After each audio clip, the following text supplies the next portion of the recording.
at that posh glass you're drinking water from. You are posh as cushions, man. Look at you. You look like a millionaire. Why? Because I'm drinking water out of a wine glass? Yeah. This is what millionaires do, Brady. They drink water out of wine glasses. And meanwhile, look at me with my 20% bigger Pepsis ready to go. You sound impatient and we haven't even started. It's all in your mind, Brady.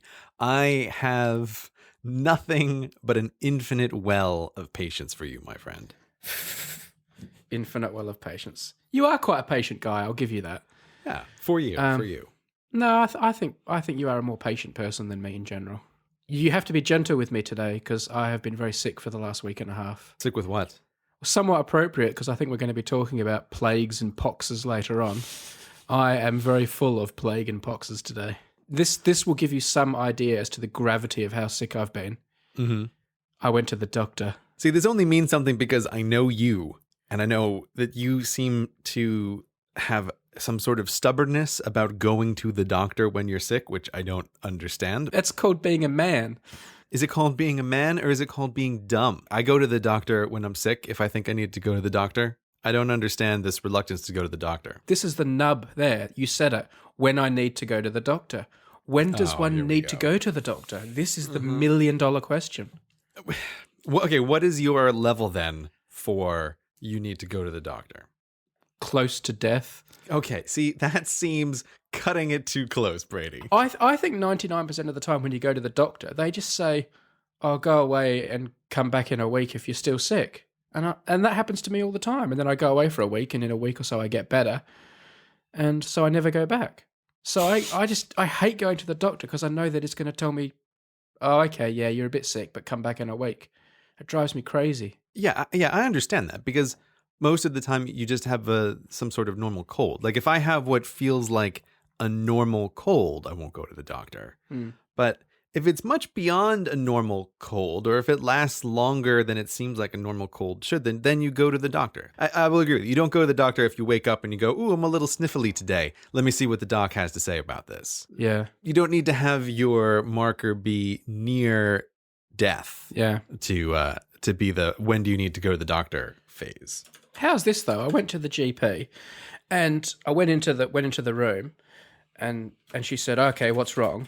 And I've had a few other little things, ongoing things that I thought, "Oh, this is a chance to bring them up." Things I hadn't gone to the doctor about, but I thought, "Oh, I'll kill a few birds with one stone here." Right. So I sat down and said, "Oh, I've got a few things for you actually," and she said, "Well, you've got less than 10 minutes and I'm already running late." How's that for care? What if I was dying? This is how triage works, Brady. Depending on what you go in there with, they might decide that you need to be escalated up to the next level. Yeah. But yeah, you need to go to the doctor. You never know what it is. It might be, you might think you just have a regular flu, but then you go to the doctor and you find out, oh, you might have died from meningitis. That's the kind of scaremongering that makes people go to the doctor too much. I'm not scaremongering. This isn't scaremongering, and this is for the triage thing, right? You have a quick meeting with the doctor. They're there just trying to determine, oh, is it something more serious or less serious? And it should be 80% of the time that it's something less serious, or even 90% of the time that it's something less serious. It would be quite remarkable if everyone who went into the doctor had the most serious thing that they possibly could. The doctor is a filter, and the vast majority of the time it should come back saying, "Oh, it's not a big deal, you're fine." But you're there to catch the freak occurrences that could kill you. Yeah, this is good advice, people. Follow Gray's advice, not Brady's advice. Yeah. This is from someone who works in a school, and yeah, it's had students die of meningitis. Like, you think it's a flu, and it's not. Bam, dead. So go to the doctor. Don't be a Brady. I really wanted antibiotics because basically I was told to get antibiotics. Go to the doctor and get antibiotics. So that was my whole... And they hate prescribing you antibiotics. Brady, you do everything in a way that's infuriating. So, you don't want to go to the doctor, but when you do, you're the guy who's going to bully the doctor into giving you antibiotics. You only take antibiotics if the doctor thinks that you should. You don't bully the doctor into this. I basically said, if you don't give me antibiotics today, I'm probably going to get divorced. And she laughed and said, "I've never heard that one before," and then prescribed me the antibiotics. I don't want them. I don't care. I was just trying to grease the wheels. Are you taking the antibiotics then? I am. So you don't even think you need them, and you're taking antibiotics? No, I do. You're part of the problem, Brady. No, I do need them. I do need them. I've been sick for too long, and Do you think the doctor would have given them to you if you hadn't turned on the Brady charm? I would not say she was charmed by me. I think she gave them because she thought I needed them. You know, she looked at me and looked in my throat and said I was sick. And I told her, I told her the story. But another habit of mine, though, that will probably infuriate you is whenever I go to the doctor and get prescribed whatever is needed, I almost feel like that's job done and I've accomplished what needed to be accomplished. And I quite often don't like the actual process of then taking all the medicine and doing all the things the doctor said. It's almost like walking out of the doctor being told, yes, you're sick and this is what you've got to do, almost feels like the cure. Like, okay, that's dealt with. And the actual sitting there and taking all those pills for a week and a half is like a bit of a grind, and I usually get a bit bored by it.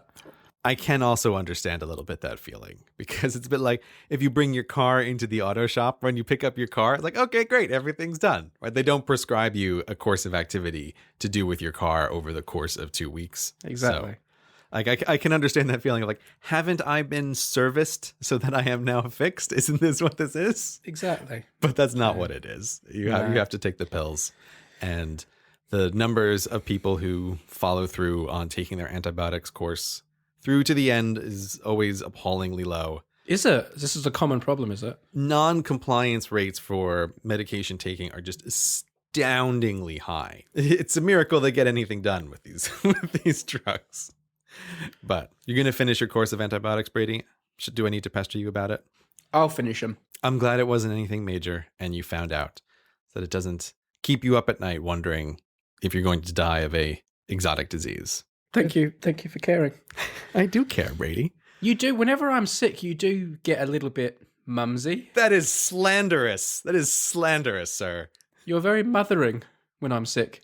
Well, I don't want to put any strain on you that would cause you to be ill for a further amount of time. My wife is currently at home from work from exactly this thing of overstraining herself at work when she wasn't fully well and going in. And I'm always like, no, you need to stay home until you're better.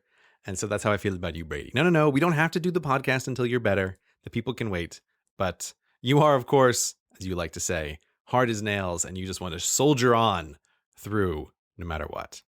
Have we got any follow-up from the last episode? I can't remember what was in the last episode. Was it a good episode? I can't remember. I think what we talked about was whatever we talked about on the previous podcast. Okay. It looks like we have no follow-up of substance then. Yeah. What we have to dive into is you apparently have another breathtaking installment of Corporate Compensation Corner. Well, I'm going to blame you for this. We have delayed Corporate Compensation Corner for so long now that I've built up so much possible material that I don't really know where to start. I can't imagine why anyone would ever delay Corporate Compensation Corner. I know we should like put out flash podcasts whenever one happens, like an instant, like we go straight to press. I'll tell you the one. I'm looking at 4 bullet points here. I'll tell you the one that's drawing my attention straight away. Corporate Compensation Corner Massage Edition. Okay, it was a while ago now, but we had a little holiday down Devon way, and we're staying at a nice place, and it was one of these, and we went to one of these, beauty treatment spa type places that we quite like going to as a couple, and you have nice food, and then they, you sit in a jacuzzi and stuff like that, and then you have. Do you get cucumbers on your eyes, Brady? Cucumbers on your eyes? That kind of thing. Mm-hmm. And we went for this sort of new agey type massage thing, and it was really funny because it was one of those things where they like, you do a questionnaire and they decide what your energies are and what all these sort of things, and it's like, it seems like a load of rubbish. Although I filled out the questionnaire and then I sat down with my massage woman and she said, "Oh, okay, I see your questionnaire and this is what I know about you." And I was like, she was psychic. She said all these things about me, like about how I work and how I live. And I'm like, that's very specific things, or just, broadly applicable to lots of people. Do you work in a chair a lot of the time? Do you find yourself sitting down? Ooh, yeah, sitting down a lot. She wasn't claiming to be a psychic, though. It's not like she was saying, you're going to meet a tall, dark stranger and stuff. I didn't say she was claiming it, but you seem impressed. And I'm imagining that she was just saying things that were broadly applicable to the group of people who are likely to get a massage. So I went in and I thought it was going to be a little bit of a dud massage because it was all about like pouring oil on your forehead and all this sort of stuff. Like, whereas I just want to be, I just want my back rubbed and my legs rubbed and make all those knots go away from sitting at my computer all day. But It was one where they like poured all this oil all over your face and your hair and stuff like that. I actually quite enjoyed it. It was quite nice. And about 2 or 3 minutes before the end of the massage, the fire alarm went off. Oh. And we had to be like evacuated. And it was freezing cold. And I'm covered in oil. I've got all this oil all over my face, and it's dripping in my eyes and all through my hair. It's like honey coming off me. I've just got like a greased up piggy.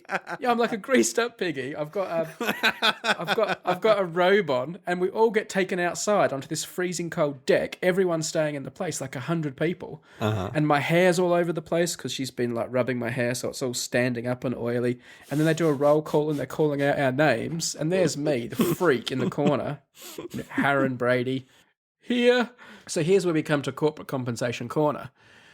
The therapist then says basically, well, there was only like 1 or 2 minutes left anyway. There's no point putting you back on the table to then say, okay, we're done. But we feel really bad about it, and we'll line you up with like the manager to talk to the manager or, whoever was in charge. We get taken off to this side room. I still got oil over myself. The woman says, we're really sorry. But then the genius of it was all put back on me. She says, what can we do to make it up to you? What do you want?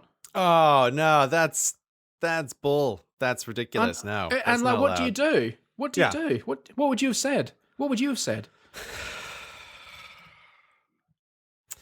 The battle for hearts and minds is already lost at this moment, right? Of put it back on you, because the social pressure there is for you to be a reasonable, understanding person, right? If they want to win the hearts and minds and have you be like, oh man, you can't believe like how great this place was and the customer service was amazing, it's their job to step up and to schedule you another whole replacement one that the company just eats the cost or whatever. Like that's what they should do if they want to be like, oh, we're a great place to come for a vacation. But when they say, oh, how can we make this up to you? It just, I feel deflated even thinking about this question in theory. It's just, you know what, you can't. It's just over. I just don't even care.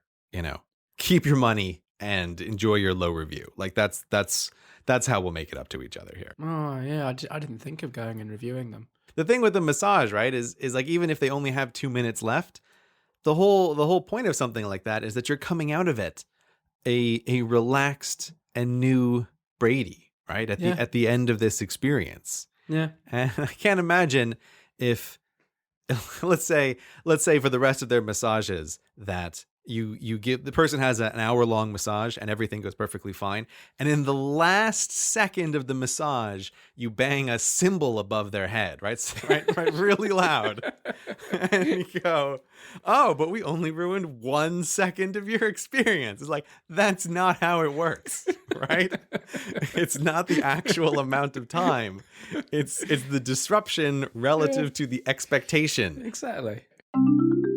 This episode of Hello Internet is brought to you by Squarespace. Squarespace is the easy way to create your own website. Back in the day, I used to make my own websites by hand and host them myself, and boy, was that a pain in the butt. Because of podcast ads, actually, a few years ago, I decided to give Squarespace a try, and I moved cgpgrey.com over to it, and I am so glad that I did. With Squarespace, making your own website is just so easy. You don't have to worry about all of the kind of nonsense that you have to worry about if you are hosting it yourself. You don't have to worry about managing a server. You don't have to worry about sudden spikes in traffic. Nothing. Squarespace just handles it all. It's super easy. With Squarespace and using their templates, you get sites that look professionally designed regardless of your skill level.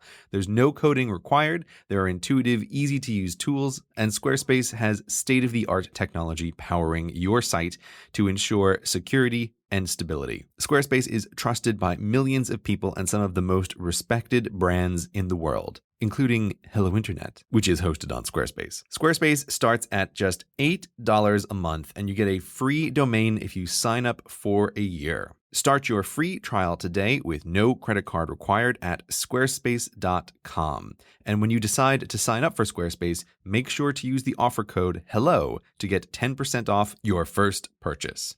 Squarespace. Build it beautiful.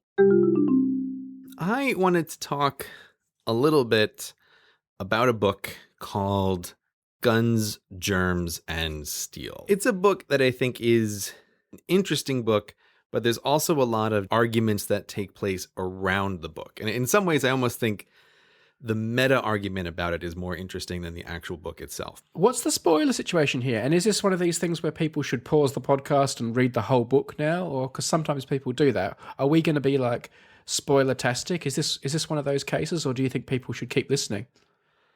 Well, my thought is this is a bit like a World War II situation. Right. Can there be spoilers? I don't think there can really be spoilers for most non-fiction situations. Yeah, this is essentially kind of a history book, isn't it? If we get to the second topic, we will discuss the possibility of spoilers in a non-fiction situation. But in general, I think a book that is about a topic can't be like a spoiler book. Okay. So if someone wants to stop and go read Guns, Germs, and Steel now, you can pause the podcast if you so like. It is a long book, and it is I find at times, overly detailed book. But you go for it, man, if you really want to. But we'll talk about it. We'll talk about what's in the book now. So I think if you haven't read it, you can still enjoy the conversation because we will try to sum it up as we go along a little bit. I agree with that. I agree. You should not be spoiler worried. I'm listening to an unabridged version, and looking at the scroll bar here, it looks like I am nearly halfway through it. I'm not qualified to talk about it as a whole, but I've listened to a fair old chunk of it. So how have you been finding it, Brady? This is not the harrowing experience that Getting Things Done was, where I actually went so far as to get my money back for that one, because that was how much I felt my dislike for that book and the way it was written. This has not been the case, and I would go so far as to say I found it quite interesting. Mm-hmm. I think the guy reading the book, who's not the author, does a very good job. Mm-hmm.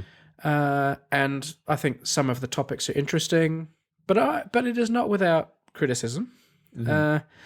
If I have to say, I have never heard someone say the terms hunter-gatherer and food production so many times in such a short space of time. To the point where I'm like, say hunter-gatherer one more time. Say hunter-gatherer one more time. Because, I dare you. Yeah, because it does get very repetitive at times, and it made me wish that maybe the author could have expanded his vocabulary just for the sake of variety, because it does get very repetitive at times. Before I talk about the content, because I think that's what you really want to talk about, but just more about the actual book itself, just to sort of forewarn people. It's very list-tastic, and there always seems to be lists within lists. Like he'll say, "So you're probably wondering, why cows eat grass? Well, there are 7 reasons for that. Let me tell you them. Number 1, number 2, number 3, number 4, number 5, number 6, and number 7.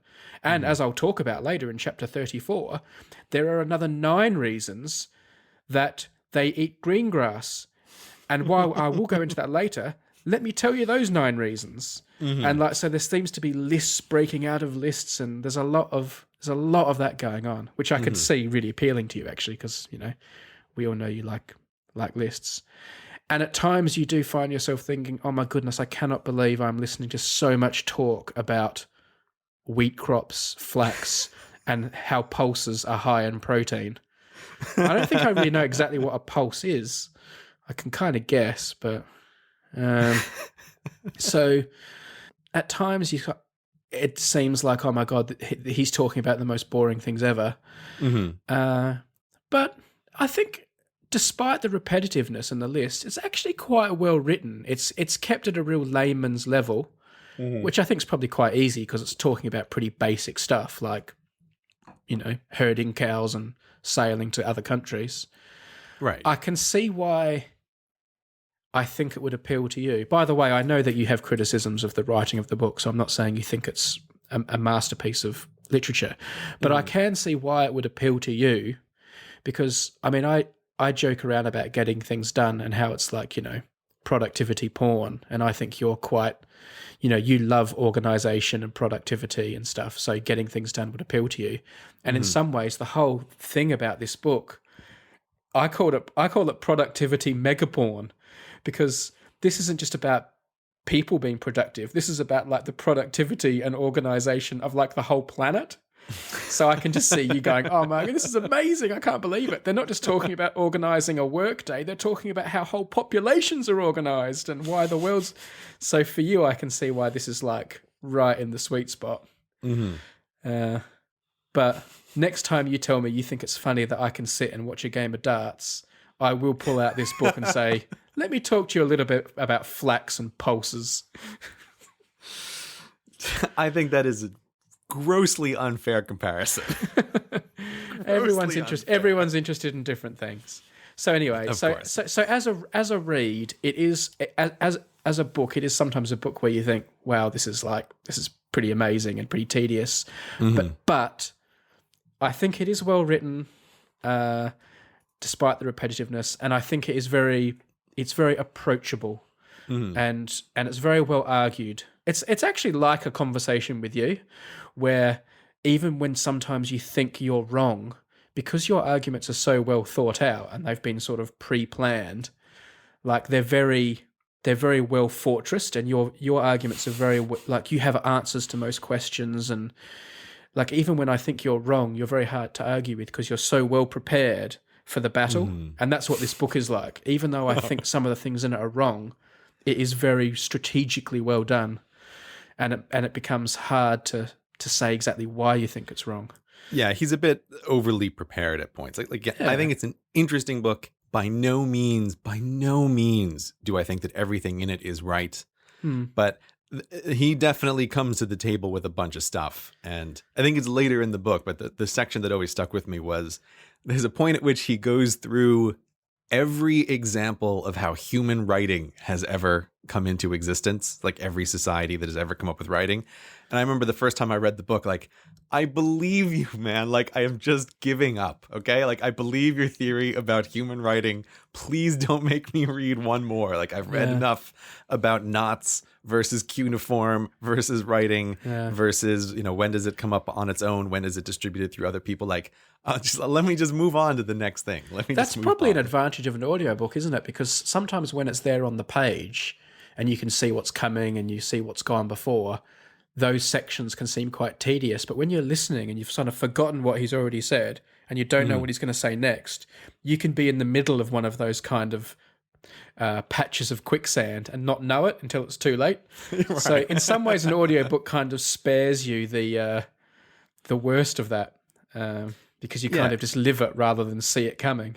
So in closing, before we talk about the content, I don't know if I'll finish it, but I feel quite comfortable recommending it. Like I would say, if this is something you're interested in, go ahead. It did win the Pulitzer Prize, didn't it, as well? So it's not like we've pulled one out of left field here for people. This is this book's a bit of a big deal. I have been fascinated for years about the kind of meta argument that takes place on the internet about this book. And we were talking on Instant Message before a little bit.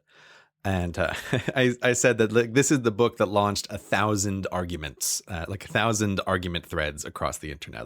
People just argue about this book all the time in a way that I find very interesting. So here's what I would say is the thumbnail overview of the argument in Guns, Germs and Steel. And Guns, Germs and Steel is arguably vastly oversimplifying all of human society. And now I am going to vastly oversimplify the very argument itself. The book is setting out to answer, how is it that Europeans ended up conquering the whole world, and Europeans ended up with all of the stuff that allowed them to conquer the whole world, right? Why did the Europeans have ships? Why did the Europeans have guns? Why did they have all of this technology? And then why were they the ones who were able to spread all over the world? And why is it that when the Europeans arrived in North America, that they weren't faced with American Indians at the same level of technological progress? Ships didn't meet in the Atlantic where human societies had developed at the same rates. And right, they bump into each other in the middle of the Atlantic. Go, oh my, right? How are you? Yeah. Like that's not the way it went down. Like the guy who believes in an alternative universe and builds a rocket to fly there, and then when he does it, he crashes into a rocket coming the other way. Right? Yeah, like that's not the way human society. That's not the way human society works. Yeah. He could have just written chapter 1 because someone had to be first. The end. Right. So like that is a totally legitimate answer. Yeah. Right? It's like, of course someone's going to be first. How could someone not be first? It would be quite remarkable if someone wasn't first, if everybody was exactly the same.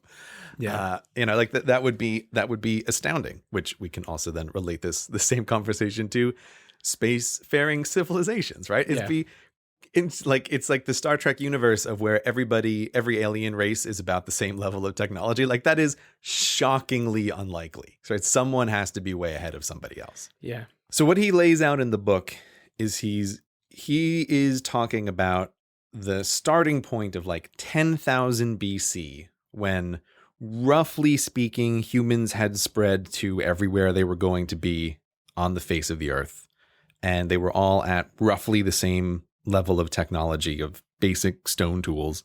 And then says, okay, his argument is fundamentally that when you have people everywhere, some environments are more beneficial to human thriving than others. Right. Some places are just going to be better for people to live. I mean, I have this guy, Jared Diamond. I have 2 nicknames for him, Mr. Hindsight and Mr. Obvious. And I think that first argument is wearing his Mr. Obvious hat. Yeah. Well, see, like when I read this book, it's going to sound dumb, but like, I went through history classes in high school, and it was remarkable to me that there was no overarching description of things. Like history class was like this big long list of stuff that happened.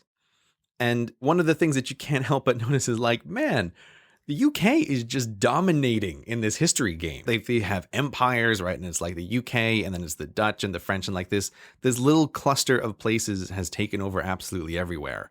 And I'm not even really sure that when I was younger, like it occurred to me to wonder, like, why was this the case? Like, I don't even know. In some ways, when you just grow up going through history class, or you grow up learning about anything, you sometimes don't think to ask questions at all. It's just like, oh, of course Europe took over the world because that's what they taught me in school. And like, it never even occurred to me to think that something else could have been possible.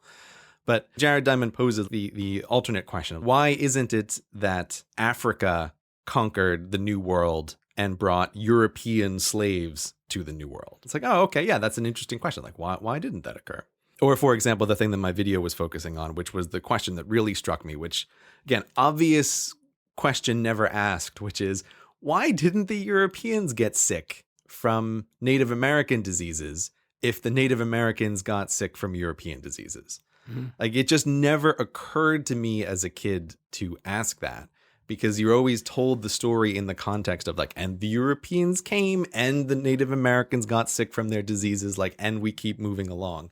And you just don't think to ask these questions. That's why the book kind of struck me when I was a bit younger, was like, oh, I didn't think to ask these questions.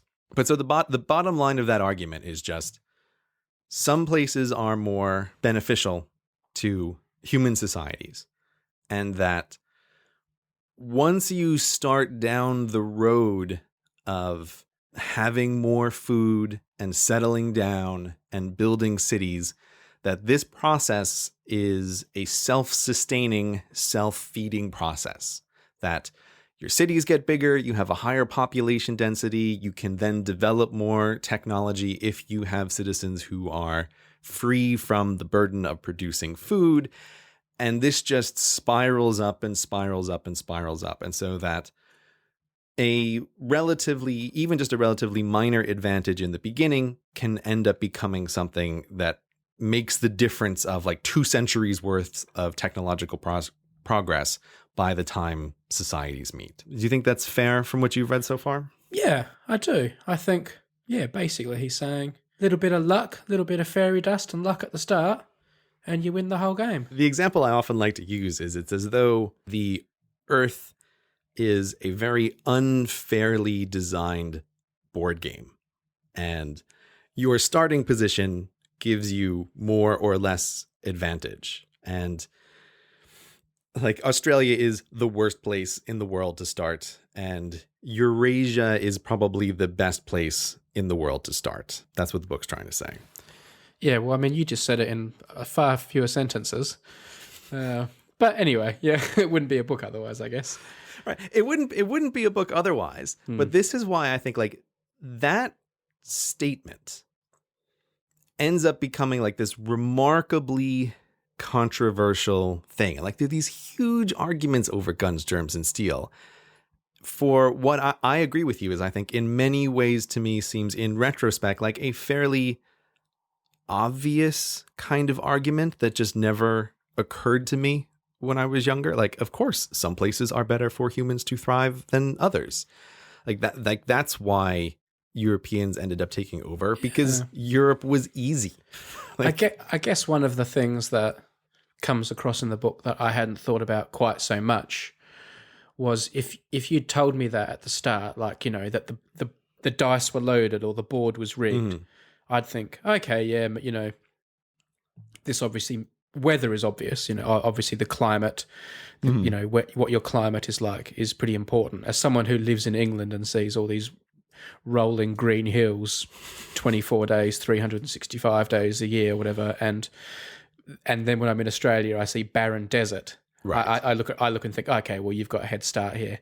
The thing I guess I hadn't thought about quite so much was how loaded dice were when it comes to animals. The strongest thing I've seen in the book so far is he's saying the best natural resource advantage that the Eurasians had was they got lucky with animals and everyone else got unlucky with animals. Right. That to me is probably one of the key features of the book is exactly this. Yeah, because you could say, oh, well, there's nice places everywhere in the world. Like it's not like Europe is just uniformly perfect farmland. Yeah, and everywhere's got gold and everywhere's got oil, and some people have diamonds and some people have this and some people have that. But he's basically saying animals and plants is where it was at, and Europe got lucky. Yeah, so he runs through the things that make plant species and animal species susceptible to human use. In order to be domesticated, animals have to have a bunch of characteristics, and this is where your lists and lists, you know, begins, because he goes through all of this stuff with plants and animals. Yeah. Again, I think it's very interesting to go through all those details. It's far too much to go into for this podcast. But I mean, just basically, like, you don't really think about it, but for domesticated animals, you need a couple things. Like, broadly speaking, you need animals that are big enough to be useful, right? So, like, if you domesticate chinchillas, they're not going to be pulling plows for you in a farm, right? You need a big animal. You need animals that are big, but also animals that are not unpredictable or violent, which is what is the big problem for Africa. Like, Africa has tons of big animals. All of them are horrible to work with. And I'm like, hippos, right? Horrifically violent, way more dangerous than you think they are. Or he runs through all the examples about, like, zebras versus horses. They look the same, but zebras are bastards, right? And horses are great to work with because they have a bunch of inbuilt characteristics. I haven't got to this yet, Gray, because the point you're making, obviously, is you've got all these nightmare animals in places like Africa, or a paucity of animals in other places, and then Europe's got all, you know, your docile cows and your sheep and all your dream animals. So I get the point. Does he later on in the book explain why Africa's full of badass animals and Europe's full of docile dummies, or is that just luck? At one point in the book, he talks about, and I think this is really interesting, is that if you go back, lots of continents used to actually have many more large docile animals. And there's some really just funny examples from Australia with, like, these mega marsupials, big, large mammals. Yeah. And North America had the exact same thing of, like, big, large mammals. But that basically because humans developed their hunting skills, like, as they went along, humans arrived in North America and Australia and the rest of the world, like, with really great hunting skills already. Right. And so we're able to out hunt a lot of the local population. And so like when they arrive there, it's like, okay, great. Animals that have never ever seen humans, that have no reason to avoid humans, collide with a sudden immigration of into North America hunters with big pointy spears. Which is why Africa's so full of badass animals, because Right. only Because badasses could survive where Right, exactly. humans started. Yeah. Yeah, and so he goes through that there's basically around 10,000 BC, there's a huge number of megafauna extinctions everywhere that humans have just arrived, right? with the exclusion of, right, Eurasia and Africa, because humans were already there and animals had gotten used to them to some extent. Yeah. So that's the argument. It's like, it's not even entirely luck. It's that humans caused this situation to be the case. But even if, so here's one of these things, like, people love to argue with all the details in Guns, Germs, and Steel. And like, did humans cause the megafauna extinction, or did humans not cause the megafauna extinction? To me, that's not even relevant. Like, let's say that part of the argument turns out to be false. Like, people find out, oh, megafauna extinction didn't happen because of humans. Yeah. Okay. Well, it doesn't matter, because you should still expect that somewhere on Earth, they're going to happen to be more plants and animals that are useful to humans than somewhere else. How could it be otherwise if you have a semi-random distribution of useful animals across the world? Yeah, but I mean, that applies to this whole book, Gray. I mean, this whole book is based on digging down into something that you probably don't need to dig down into anymore, but he does for the intellectual exercise of it. So you can't just say, it's like saying the British Empire was great because they had boats. Why did they have good boats? I don't know. Because they had good wood, for example. Why did they have good wood? Because they had a good climate. Why do they have a good climate? Oh, no, we'll stop there. Well, no. Like, at what point do you stop? Why have you got a good climate? Oh, because you're further north. Why is further north? Like, at some point, at what point do you stop asking? It's like a little kid that just says why to every single thing you tell them. That's what this book is like. And that's what his attitude to history is like. It's like the Europeans, dominated the world. Why? Because they invaded the other countries. Why? Because they wanted more land and wealth. Why? When they got there, why? Like, you just keep asking why, and if he keeps answering why all the time, eventually he's going to come unstuck, isn't he? Like, well, eventually you're going to come to a point that has to just be an assumption about the world. Yeah. Right. Which is, we assume that there are animals, some of which are more or less useful to humans. Like this is a ground start assumption. And then we can also assume that the distribution of these things is not going to be equal. It would be shockingly unlikely for it to be equal. And so that means some place has to be better for humans than some other place, just by definition. And so you always have to come to some kind of fundamental little moment of it. I mean, going through the bits of the book I've encountered, I think sometimes it's guilty of simplifying things that I think are very, very complicated. And other times I think it's guilty of complicating things that I think are far more simple. I agree. But as someone who has read the whole book for a start, and also has followed some of the arguments around it, what are the big bones of contention? Not the minutiae, like, I disagree that was how wheat was domesticated, but what are the big controversial topics here? What are the big things? Here is where I need to show my hand a little bit about some of my thoughts. The way you, Brady, you want me to let people know what I think about a movie before we start talking about a movie. Yeah.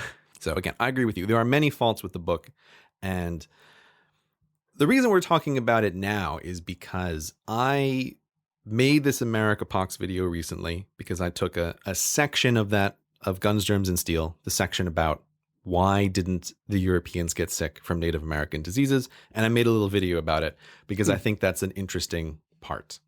And also, I have a very limited repertoire of questions to ask people at dinner parties to try to get interesting conversations going. And this is one of these little questions that I like to bring up. And I find almost universally that the person I'm sitting across from has the same reaction that I do of oh, I never thought about that. Why didn't the Europeans get sick? So I took that little section and I made the video about it.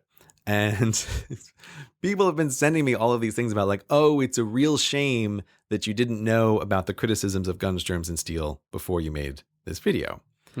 But the thing is, I had read all of those criticisms. There is on Reddit like a series of very interesting articles where someone goes through the book chapter by chapter, like, and points out all of what they view as like the contradictions or the things that Diamond says that are clear, that the person says are unclear, and like goes through it step by step by step by step.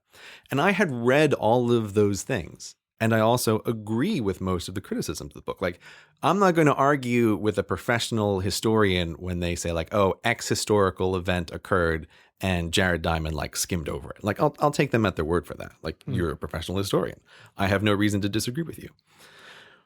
But the thing that I find interesting and valuable in Guns, Germs, and Steel that I almost never see the critics argue against is the theory that the book presents.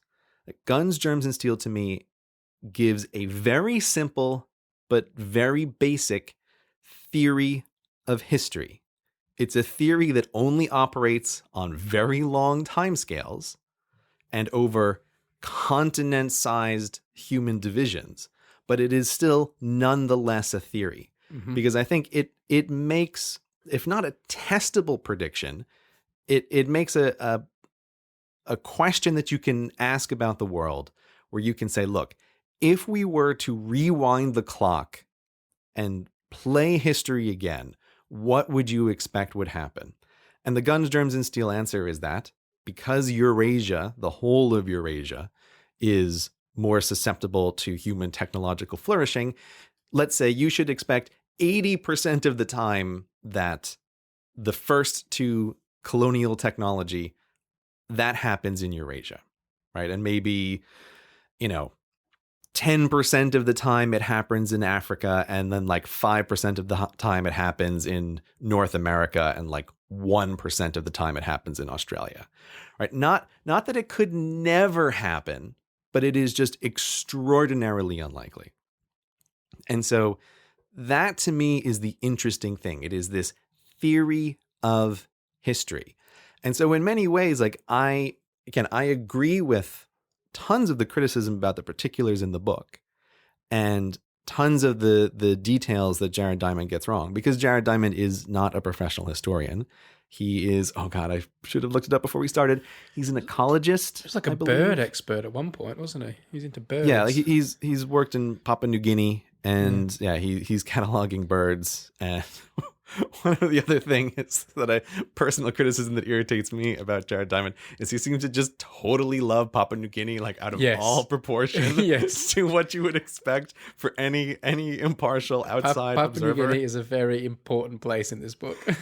Yeah, and it irritates me. I did highlight it in the beginning of the book. He even goes for like a little tangent about how, like, let me explain to you how Papua New Guineans are more intelligent than average human beings. And it's like, oh, come on, man. Like, one of the fundamental theses of your book is that human intelligence is not different everywhere, but you're still going to take a little side moment about how Papua New Guinea is like an exception to the rule. Okay, whatever.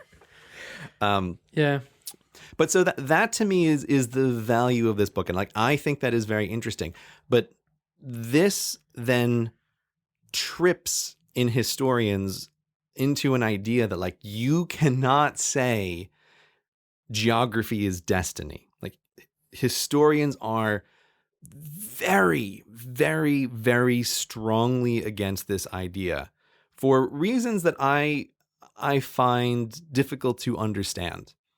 And every time I get into an argument or I see arguments that take place over the book, what usually happens is just as so many of these things, like different sides are arguing different things. Like, I want to have a conversation about what is the current state of the theory of history? Like, has much progress been made about the theory of history?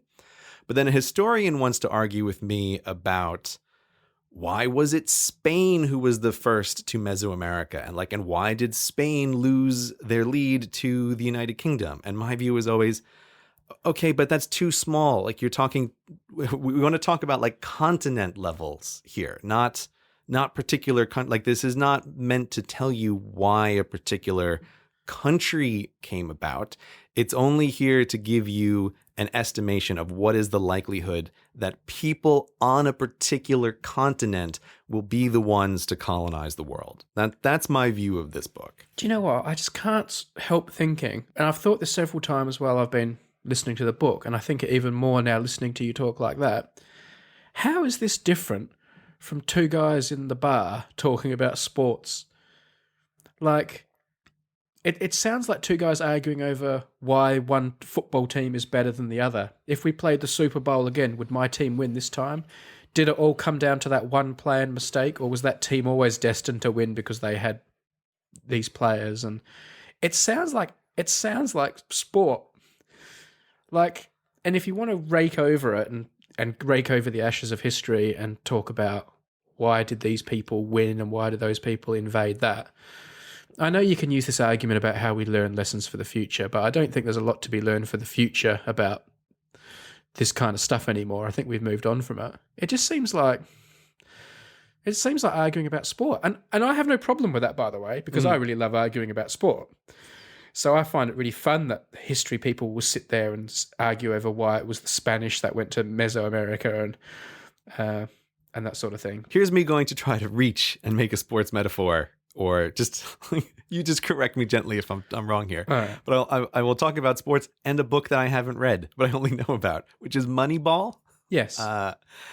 So my understanding is that Moneyball is the description of how statistics was first used with baseball, if I'm not mistaken, yes. for selecting the teams and thinking about the players not as individual people, but as machines with particular batting averages in particular situations, right? And so Moneyball was about being able to put together an effective team in a way that was surprising to existing coaches. Yeah. And in some way, like, I always feel the argument with historians is a bit like this, where it's almost like, again, this is so overblown because he hasn't done the same thing, but Jared Diamond is a bit like the Moneyball for continents, right? Where he's looking at the stats and he's like, Eurasia is an amazing continent. It doesn't mean Eurasia is going to win every time. All right. So it gets like 8 weather points and it gets 5 animal points and it gets... Right. But you can still score it. And... Like I can very easily imagine an alternate universe where we are instead living in a world where the Aborigines got lucky, right? And they were the first to colonial technology and they took over the whole world. Yeah, because they had some Einstein character that just came out of nowhere. And... Right. They had tremendous luck. Or actually, what I think is a great counterexample is, I mean, man, if you look at the numbers for the Black Death, like what we think of as the plague, this plague that struck Europe in the 1300s, the Black Death is astounding. Like, it's the worst plague. The estimates are at a minimum 30%, at a maximum 60% of the population died in Europe in the 1300s. Let's just say it was 50% just for the choice of this conversation. It's amazing to me that Europe came back from that. Like, that's a hell of a setback to have half your population die. And I can imagine a version of the world where it's like, okay, let's take the Black Death, but let's increase the virality 10% and the lethality 10%. Like a plague like that is something that's a random event, and it is not hard to imagine just by chance there's an event that just knocks the destined continent way back. In the same way that random events happen in sports, right? Like some guy twists his ankle on the stairs walking into the sports arena. Like, you can just have bad luck. But so there could very easily be an alternate universe version of America, or alternate universe version of the world, where the Aborigines took over the world. And they're trying to write a history book going like, man, it's really quite interesting that like the Aborigines took over the world when Australia is terrible. The thing I suspect though is in that alternate world, Jared Diamond would write a book in which it seemed inevitable that Australia Aborigines will have taken over the world. Like, I think when you're using hindsight, you can engineer almost anything. Yeah, so I think in that world it would also have seemed inevitable. The hindsight thing is a real problem, right? This is always the issue of talking about stuff that happened in the past. Yeah.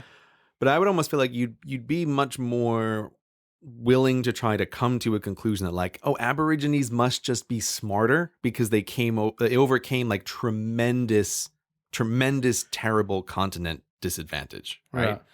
Whereas one of the fundamental points that Jared Diamond is trying to make in Guns, Germs, and Steel is, look, everybody is about the same intelligence or close enough to like, it doesn't matter, right?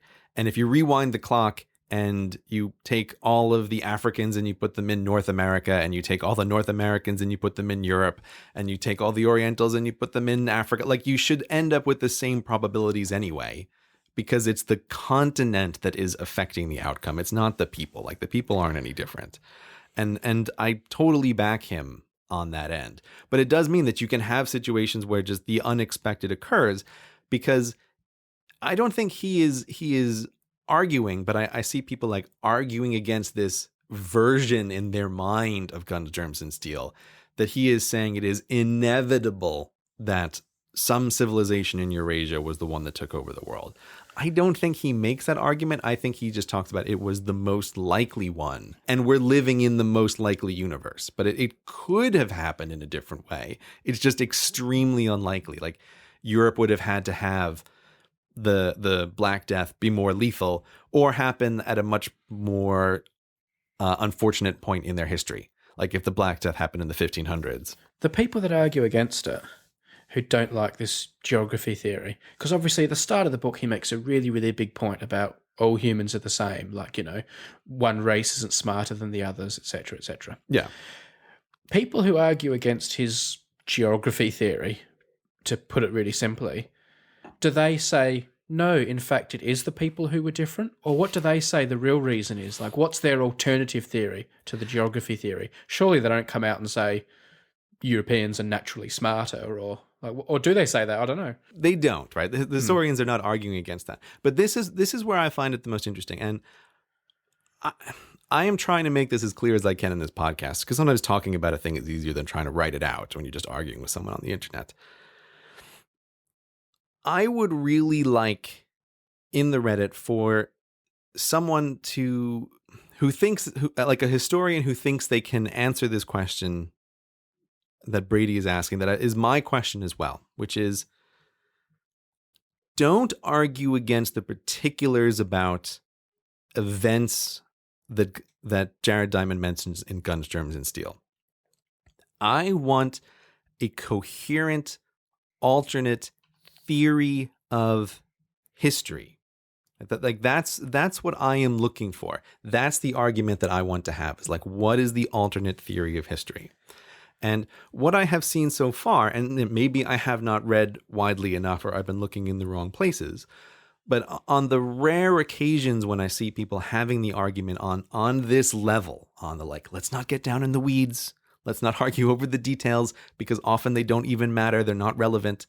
I'm not really interested in the Mesoamerican Civil War and whether or not that was a factor in the conquistadors' ability to conquer the continent. Like, I don't think that's really relevant either way. On the big picture version, because what I normally see is people either saying there is no theory of history, that this whole project is fundamentally ridiculous, that you have to take history as it unfolds, event by event by event. And I'm very sorry, I'm forgetting there is a technical name for this, but saying how like you have to look at the chain of all things. So like the example I often see is saying like, oh, if a city is founded in a different location, like that can then have a big effect on whether or not a country develops in a particular way. And then like that affects whether or not the country is powerful, which can affect the rest of the world events. And my view of that is like, listen, man, it's not a theory. That's just listing everything that has ever happened. And that's what I see most of the time from professional historians. Like, I don't doubt that they are right about the list of things, but they just want to present a list of everything that has ever happened in all of human history. And I think that's very different from the notion of a theory. Like, one of the things about a theory is that you don't expect it to be able to perfectly work for absolutely everything.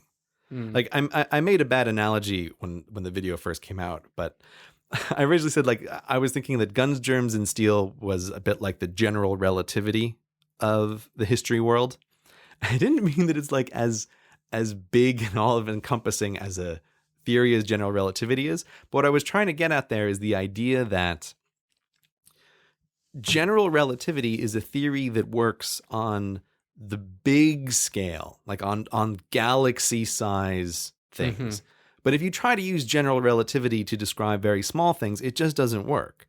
But that doesn't mean that the theory is wrong. It's just applicable under certain circumstances. You're sounding like Harry Seldon now from the Foundation series. A bit. I will totally grant that. Although I think that the Guns, Germs, and Steel, like that theory ends in 1492, right? As soon as civilizations interact, like it is all null and void now. It is, it's kind of over. But that's what I feel like. I'm constantly trying to have this conversation with historians about what is your theory of history, and they keep wanting to talk to me about the atoms, and it's like, but I agree with you about the atoms. Like we don't actually disagree, but I'm asking a different question. Here could be the problem with your question. I don't know if it is or not, but here's what could be a problem. Theory of relativity is not going to change because of something an atom does, is it? Like, atoms are atoms, and the theory of relativity is this unbreakable, it's a big deal, and it's the rules, and everything has to follow those rules. Yeah, that's why it was a terrible analogy. Yeah, okay. All right. Well, let me veer away from it then. I won't bring it up again. Just let me ask you this about the theory of history. That's why it was a terrible one for me to pick. Let me offer an alternate one, which might be better, which is a Guns, Germs, and Steel is like a geocentric version of the universe. It may be really wrong in very many ways, but it also to me looks like, isn't this a starting point? Like, shouldn't we be continuing to work on the theory of history and not necessarily just be like, it's just garbage, just throw it away? Well, here's why maybe it is garbage. How susceptible is a theory of history to humans? How can one person break the theory? Because no one atom or person can break the theory of relativity. Like if you're strong-willed or have an amazing personality or do something brilliant, you're still not going to change the theory of relativity. Right. Is the theory of history so... I mean, we're going straight into Foundation territory here, and I won't give spoilers away, but this is what happens with psychohistory in Foundation, isn't it? Like, could one person break the theory? Because so many humans live and die every day, that if the theory of history is so fragile that a brilliant Aborigine inventing a boat 200 years early in Australia, or a brilliant person in North America cultivating a plant 1,000 years earlier than expected could break the whole system, then the theory of history probably isn't worth discussing very much, because it's probably pretty likely to get broken. Or is the theory of history more robust than that? Yeah, it's an interesting question. My thought is that it would be possible, maybe not for one person, but for, like I was saying before, a series of lucky events to bring you the unexpected outcome. Well, that's different, of course. A series of lucky events, a comet landing on London a few hundred years ago would have changed history quite a lot. So, I mean, is it fragile, or does it need a comet or a series of amazing coincidences? Because, of course, that is unlikely then. I would say it's much closer to the comet side of things. Like that's my feeling of it, is that, look, it doesn't matter how many Einsteins in a row you get in Australia. You're limited by the resources of the world. And the very fact that you're being born into Australia, like, is just limiting the ability to express your intelligence anyway. Because, like, what are you going to do? You're living a hunter-gatherer lifestyle in this situation. Like, it's going to be very hard for you to single-handedly develop agriculture and, like, move the rest of everybody else along the start of this path. Like, it's just shockingly difficult. Like, you have to have incentives to stay put that are in the world. Like, otherwise you're going to stay as a hunter-gatherer society. You're going to keep moving around because you're at in mathematics, you say like you're at a local maximum. Jared Diamond does mention, I forget exactly where, but he mentions like one place in Australia where that is like more susceptible to development than others. But it took humans a while to get there, and by the time they got there, Europeans had already arrived. So it's like, oh, it's game over. It's probably Adelaide. Yeah, I think it was Adelaide. Yeah. I think that was right. Yeah. So there was a mighty black stump that called people new to it. Let me ask you this then. Assuming that a theory of history is kind of valid and robust and worth coming up with, that's a fun thing to do, and it's intellectually stimulating, and humans should do intellectually stimulating things. But if it is created, how is it useful? Is it useful to us? Is it practically useful to us until we reach a point where we start colonizing other planets, or we start getting colonized by aliens and things like that? Like if we can crack the code and crack the theory and we feel absolutely confident it's right, surely this is just useless now anyway. Or is it practically useful to have this information? It's almost impossible for me to imagine a situation that it's useful.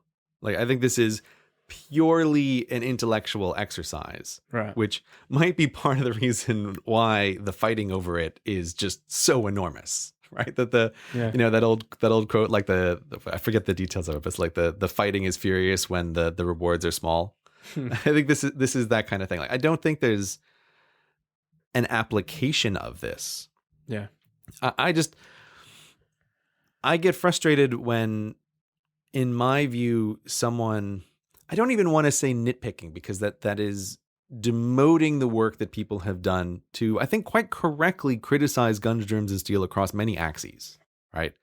It is undoubtable that you can go through it chapter by chapter and say like, oh, this wasn't quite right, or this wasn't quite right. But it still seems to me just to be missing the argument. I will just let me just mention the biggest example where this comes across is like a criticism about whether or not diseases came from domesticated animals. Like this. So this is the thing that I was mentioning in my video.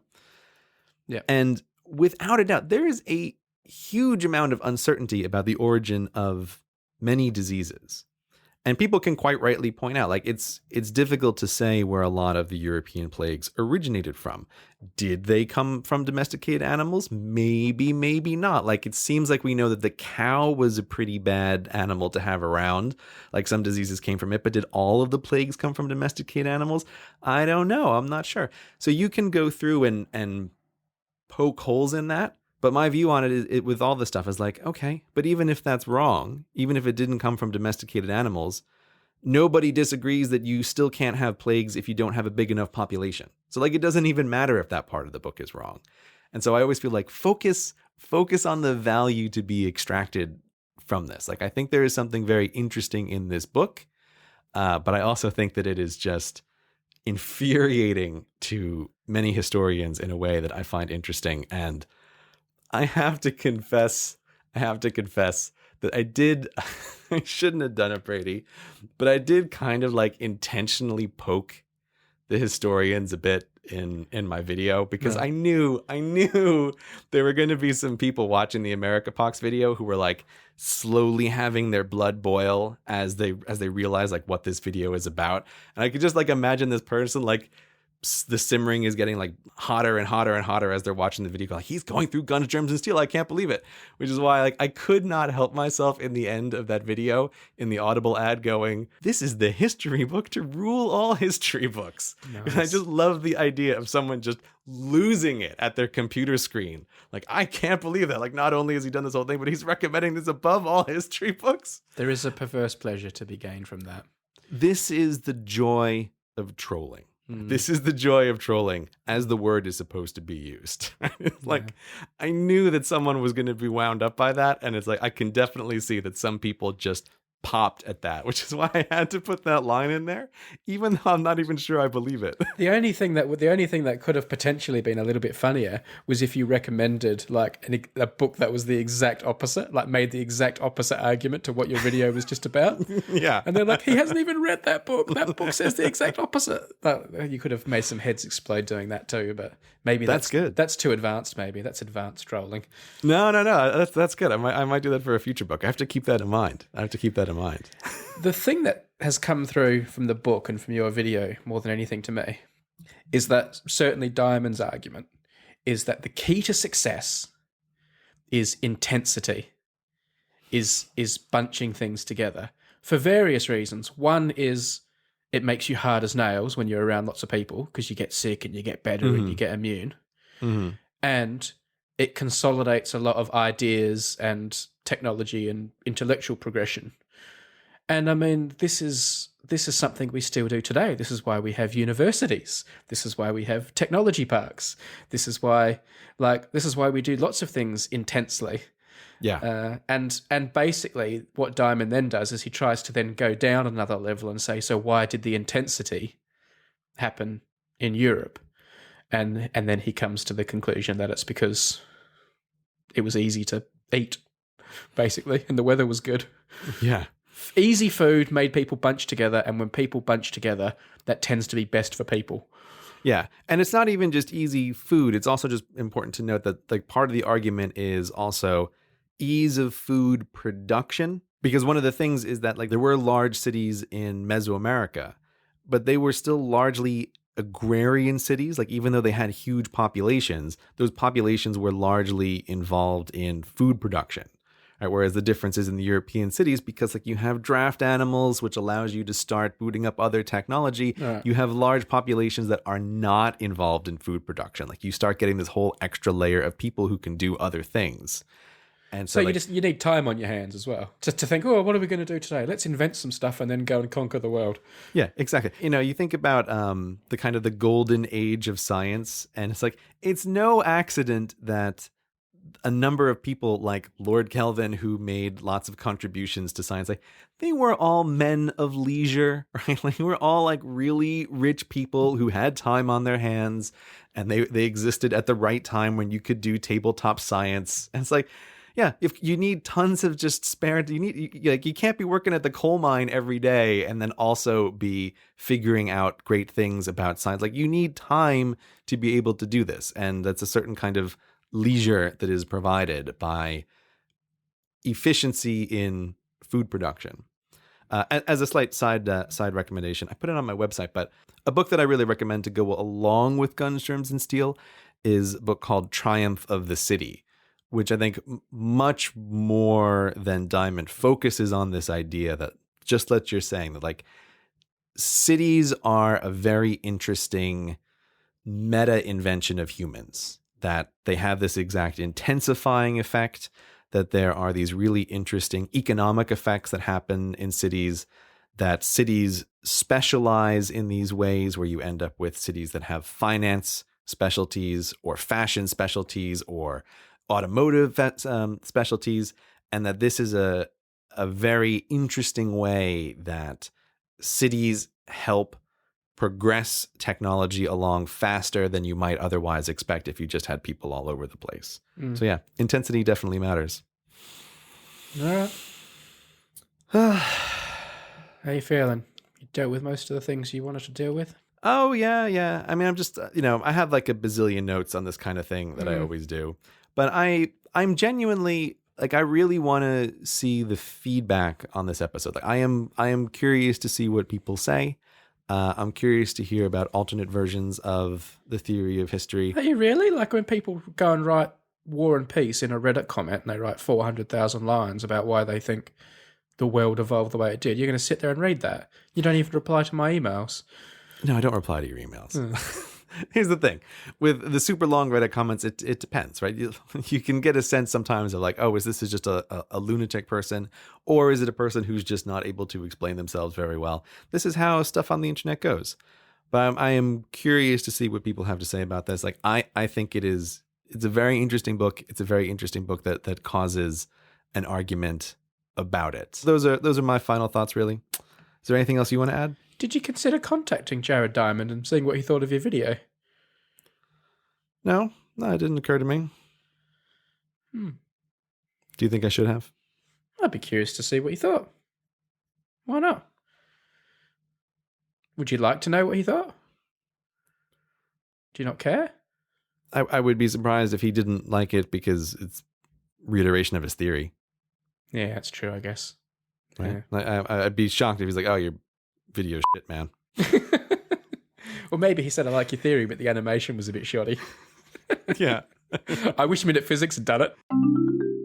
This episode of Hello Internet is brought to you by Hover. Hover is the best way to buy and manage domain names. Get 10% off your first purchase by going to hover.com and using the code BULLSEYE. When you have a great idea, you want to secure a great domain for it. So when you think of that name, the first thing you should do, the first thing I would do, is make sure that you can grab a domain that has that name. You want to do it fast, you want to do it easy, and that's what Hover is for. Hover takes all the hassle and confusion out of registering a domain. They give you easy-to-use tools to manage that domain so anyone can do it. In less than 5 minutes, you can find the domain name you want and get it up and running. The website is clean and simple. You don't have to mess around with a complicated interface. I always say Hover is like a breath of fresh air in the domain name registration business. Most domain name registrars look like garbage and they feel really scammy, but Hover is just so relaxing to use. They don't try to upsell you with anything. They have nice details like whois privacy is just included. They don't charge you extra for something that you should just have, the privacy of owning a domain without having everybody know all your business. If you do have domains trapped at some other horrible registrar, Hover offers a free valet transfer service so you can skip the hassle of trying to move your domains over from where they are currently registered. Trust me, people, if you've ever tried to move a domain from one place to another, just let a professional do it. It is so complicated, and if you do it wrong, you can really mess yourself up. They have a bunch of other stuff. There's volume discounts. You can get emails with your domain name. I use them all the time, and you should too. So once again, you can get 10% off your first purchase by going to hover.com and using the code BULLSEYE at checkout. Thanks to Hover for supporting the show. Something I cannot believe we haven't spoken about yet. Mm-hmm. And I don't know if you know the results. Mm-hmm. The New Zealand flag referendum. Oh, yeah. So this sort of happened around the time I disappeared from Twitter for a while. And I think I was off Twitter long enough that whatever the thing was died down. And so I actually don't know the results. Well, would you like to be informed? Yeah. Why don't you inform me? Do you have a link? I have a link. I'll send you the link in just a second. Before I send it to you, just to remind people listening, there were supposed to be 4, but there were 5 candidates that all went head-to-head in New Zealand. Right. And whichever one of these wins now goes off to, later this year, the Super Bowl, where it goes against the existing New Zealand flag. So this is not yet a new New Zealand flag. What this is the decider of who is going to be the contender to go up against the Old Faithful. Great. So we had 5. It was supposed to be 4, but as we all know, Red Peak got included at the last minute. Right, because New Zealand announced to the world that they will negotiate with terrorists, basically. Yeah. That's what they said. So we had Red Peak. We had the psychedelic spirally Koru design that Grey favours. Mm-hmm. We had a pretty lame attempt at a silver fern. Right.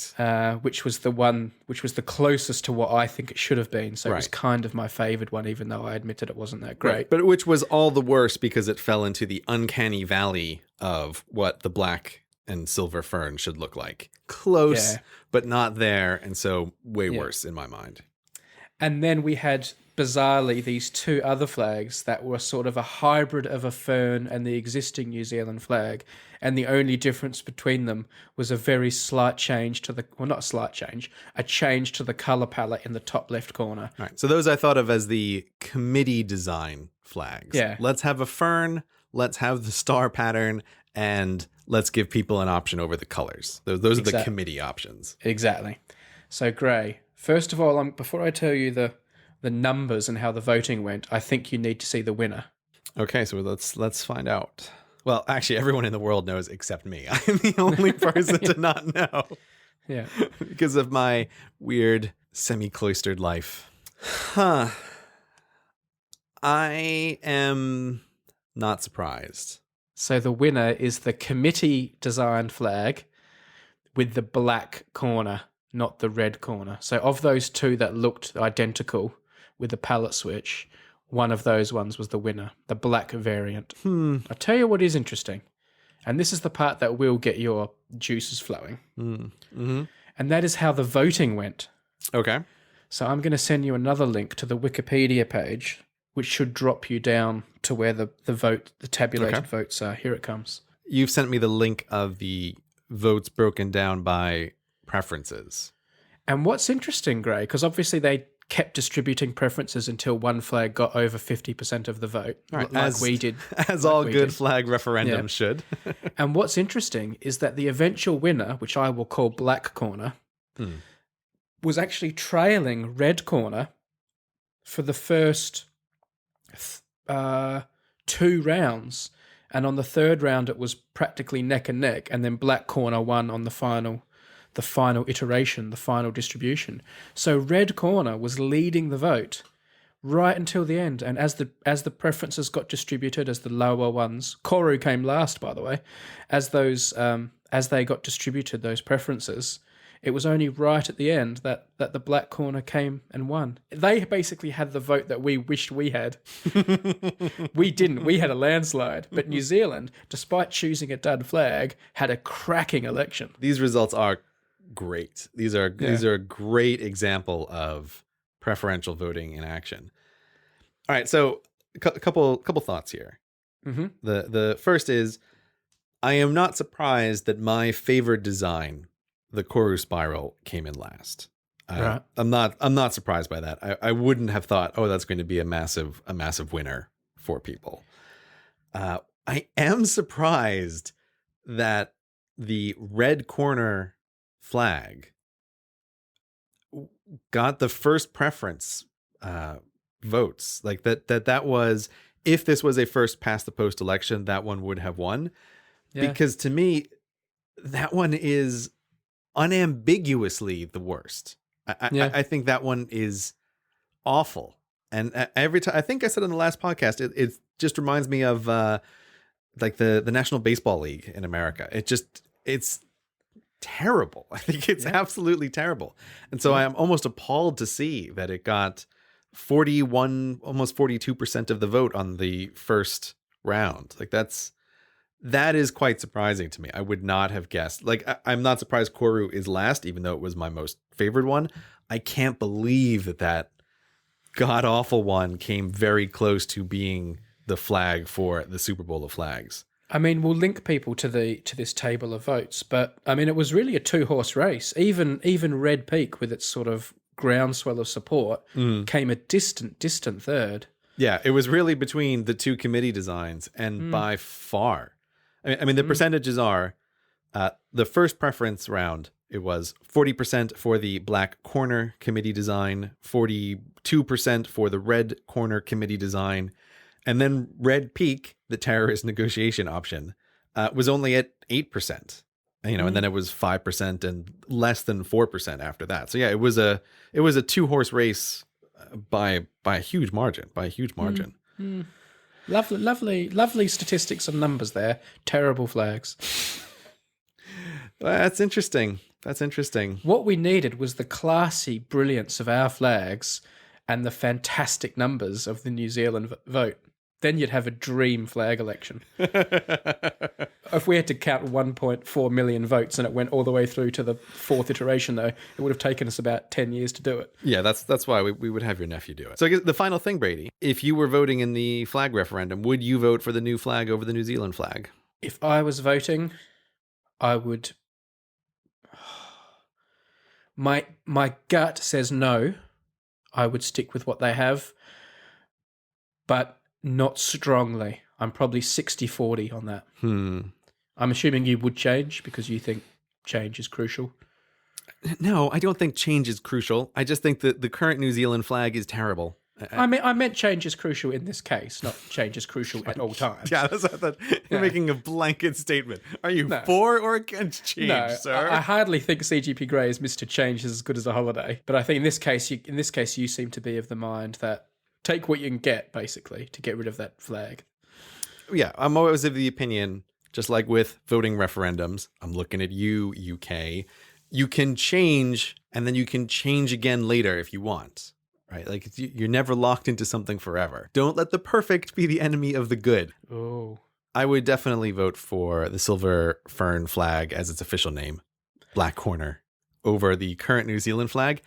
However, I'll make a prediction now that the new flag loses in the Super Bowl, that the current New Zealand flag wins the head-to-head race. I don't really know the temperature in New Zealand well enough to know to make a prediction like that. But I feel like maybe they I'm over there with the dipstick every day, Brady. I'm reading the polls. I'm tracking all the numbers. You didn't even know what flag it was until 10 minutes ago. I'm doing vox pops on the street. You know, I want to know what the average man, what the average sheep thinks of this referendum. Yeah. But what do you think? Like if this is, this is Vegas and we're putting money on the table, like what are you going to bet on? I feel like New Zealand can be quite progressive sometimes. I feel like they're the sort of country, they've led the way a few times in sort of social change. So I can imagine them of the countries I know a bit about. I can imagine them being a country that will take that attitude that you have of, come on, let's just change it and crack on. Let's get things changed. So I think it's a better chance than if this was happening in Australia, for example, or the UK, for heaven's sake. Yeah, but the UK doesn't need to change its flag because it's great. I think they might do it. But when I said I don't really know the temperature over there, what I mean is I don't know how Black Corner being the winner went down.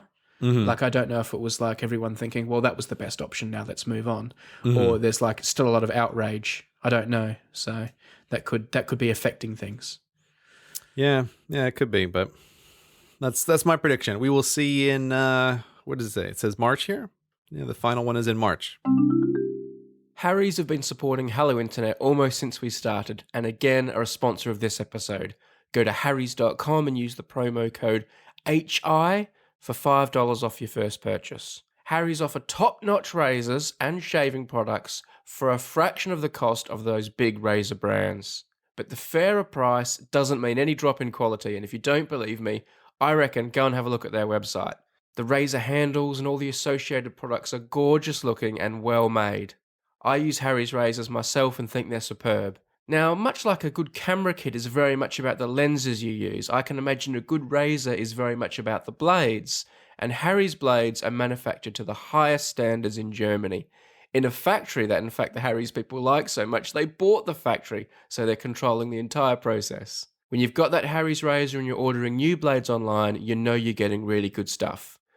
The Harry's starter set comes in at $15, and for that, you get that handle, moisturising shave cream or gel, and 3 razor blades. When you need more blades, they're really cheap to get, $2 each, or an 8-pack for $15, a 16-pack for $25. Now that starter set is the tried and tested Truman handle. If you're looking for something a bit more fancy pants, you can get the Winston with a posher silver handle. I've got one of those. Or even the new Winter Winston with a really posh golden handle. I've got one of those too.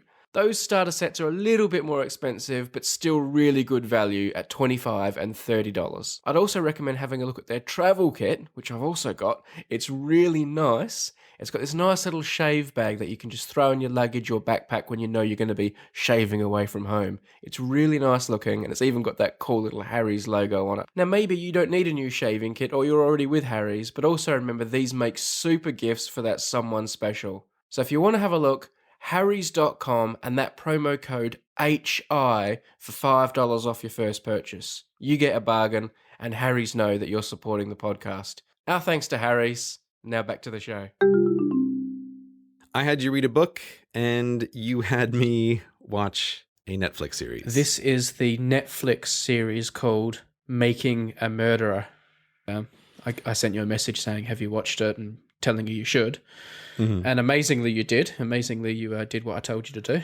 I take your recommendations very seriously. Okay. So we are now going to talk about that. If you haven't watched it yet and intend to, you probably want to stop listening, because it is very, it's very spoiler prone. This is the example of something that is nonfiction, but that I think definitely you can classify as having spoilers. Okay. So I think it's actually interesting. Netflix did a promotion where they put the first episode up on YouTube, which I think is Alright. interesting, an interesting move. Hmm. I'll try to find that link and I'll put it in the show notes. So if you want to just watch the first episode, you can see it for free on YouTube without having a Netflix account, and you can just check it out and see if you're interested. So you don't have to commit yourself to watching all 10 episodes, I think, 8 episodes. 8 or 10 or something, yeah, something like that. That's a good idea, actually, because at the end of that first episode, I imagine, would make one quite interested in engaging with what may come next. So It's a perfect example of why I don't like to know anything. I just like to go into it cold, because the ending of that first episode is quite the gut punch when you don't know what's coming. yeah, it was the same for me. I knew nothing going into this. Spoilers coming up. So do you want to give us the thumbnail overview for people who are continuing to listen without having watched it? What is Making a Murderer about? Making a Murderer is the story of a guy called Stephen Avery who lives in Wisconsin. He is jailed for a rape. He spends many, many years in jail. How many was it? It was like some ridiculous number. 18 years. 18 years in jail. And then it turns out he was innocent of the crime. He's released. He sues the local police, who do not hold this man in very high regard. And a very short time later, he is accused and charged with the murder of a young woman called Teresa Holbach. And he claims he's been set up by the police because they're out to get him again. The police say that's ridiculous, and he committed the murder. His nephew, who's a young man named Brendan Dassey, is then also co-charged with the murder. It's claimed they together murdered this woman. And the series over 8 episodes basically, first of all, deals with the investigation and then the trial of these two men to find out, did they or didn't they do it? I think it would be fair to say that this film has been made in a very sympathetic way with Stephen Avery, the accused. The filmmakers certainly leave you thinking most of the time that, boy, this seems like maybe there's something dodgy going on here and there's a bit of a travesty of justice. I would go so far as to say my instinct was that it was biased, because it was sometimes it's so jaw-dropping how biased it seems and how much he seems to have been set up that I'm thinking, this can't be real. They must be leaving loads of stuff out. They have since been accused of leaving loads of stuff out.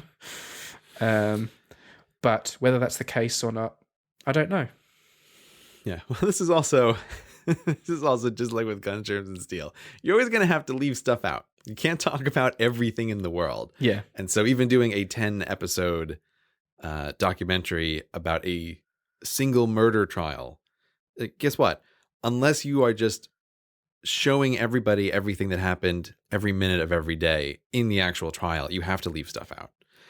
And after I finished watching this, I did try to dig around a little bit and to see, like, what did the police department say about the things that had been left out in the trial. And, I will agree with you that the documentary is very sympathetic to Stephen A. Avery. Perhaps to a degree that almost does a disservice to itself. Like it's very much on his side. Yeah. But I did try to look into it just a little bit, and at least from what I could see from the police departments, where they were saying, oh, the documentary makers left out, these key things. And I looked at them, I thought, I'm not impressed by that list. Yeah, none of them are like a big smoking gun, are they? None of the things the police have said since have made you think, oh, well, if I knew that, of course he was guilty.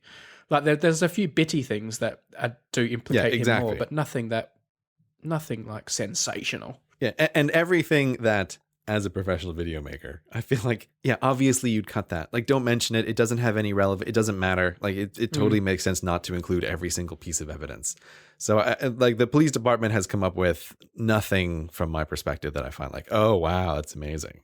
I wouldn't go so far as to say nothing, but I would say nothing sensational. But there are a few things I think could have been slotted into 8 hours of television without slowing things down too much. But everybody always thinks that, right? Like, everybody wants their additional thing included. But well, I'm not. I think I'm quite impartial. But you are impartial, Brady. But Brady the impartial. I did like the series. I felt like it was a really good use of my time. Yeah, I have to say, I really recommend it. I liked it quite a lot. The thing is, just like with Serial, I have a hard time with these real crime things in no small part because I have a hell of a time keeping everybody straight. Like all of the humans involved and their relation to each other and like who knew what when. I this doesn't fit very naturally into my brain. And I think that for someone like me who has a hard time following some of those details, it did a very good job of trying to constantly remind you who everybody is, what is their relationship to each other, like showing the org chart of the police constantly up on the screen and highlighting this person spoke to that person, when was this and that. So I have to say, I think it was very, very well made for a topic where even if it was just 10% worse, I would have been 50% more lost. Like they did a good job holding it together, for me anyway. So I really liked it. I have to say I liked it much more than I thought I would. As always with these things, you sort of binge watch it all in a row yesterday. Yeah. So also like all of the episodes like blur together a little bit. But I also think if I had watched this over any length of time, I wouldn't have had a prayer of holding it all together in my head. So aside from finding it sort of entertaining and engaging, did you come away with any kind of new thoughts about criminal justice system and things like that? No, I mostly just found this man's false imprisonment like quite entertaining for me. Look, I don't know what you want me to say, but like in some ways, this is the kind of thing that just reaffirms many of my thoughts about the criminal justice system. Yeah. It's just, it reaffirms many of my thoughts about what people imagine themselves to be. Like, let's just take what I think is the perhaps the most galling and clear of all of the things is not Stephen Avery, but talking about his cousin Brendan. Yes. Right? Who is this kid who was interrogated by the police over this 3.5 hour period without any legal defense present, without his mother present. And from my perspective, and I think if you see the video, most people would agree, is basically like not exactly bullied, but just tricked into a false confession. He's also, you cannot overemphasize how much he is a guy who's not blessed with normal intelligence. Yeah. So it's certainly probably the most jaw-dropping part of the whole series, isn't it? The way, and how he's thrown to the lion by his defense lawyer as well. Like at times his first defense lawyer actually conspires against him to have this done to him as well, which is even more amazing. Yeah. I mean, but again, even ignoring what seems just like criminal negligence on the part of his own lawyer, people will say things like, "Oh, but if they were innocent, why would this person give a false confession?" People just imagine themselves in ideal circumstances always. And so people think, oh, we're having a dinner conversation here while I'm comfortable and having a glass of wine. I say, oh, I would never give a false confession. It's like, okay, right. But let's actually put you in a high pressure situation. And the tapes of the police interviews are just brutal when you hear the police just constantly saying the same things over and over again, like, tell us why you killed her, or like building it up piece by piece. Are you sure you didn't go to his house? Are you sure you didn't go to his house? And people overestimate their own ability to withstand that kind of thing. I don't know, Gray. I don't 100% agree with you there. I think what was done to him was wrong and like a travesty, and when you watch it, you just can't believe what you're seeing. But he wasn't being like waterboarded or tied up upside down with bamboo shoots under his fingernails. Like, he's sitting in a comfortable chair. He's being asked tough questions, but it is a murder investigation. Yeah, and he does admit to things. And the part of me that, I mean, he should have had a lawyer, and his parents should have been there. And the police were really wrong for that reason. But the part of me that was most amazed is that people will admit to a murder under those circumstances just so they can go home or go back to school. Like that there are people who are that. But this is exactly the unexpected human behavior. Yeah. Everybody likes to think, oh, I wouldn't give a false confession if I was just sitting on a couch. I wouldn't, Gray. Right. Yeah, of course you wouldn't, Brady. Of course. Right. But the thing is, we know that is not the case. Like, we know through science how remarkably easy it is to inject false memories into people. Right. Remarkably easy. Like, this is precisely the point. And I get frustrated when people just imagine that like, oh, an innocent person would never confess. It's like, but we know that that's not the case. We absolutely know that that's not the case. I guess the thing that amazed me was how easy it was to do. But as you said, the kid is not a bright kid, right? I mean, they said his IQ was like 65 or 70. He's a borderline retarded kid. Yeah. And so...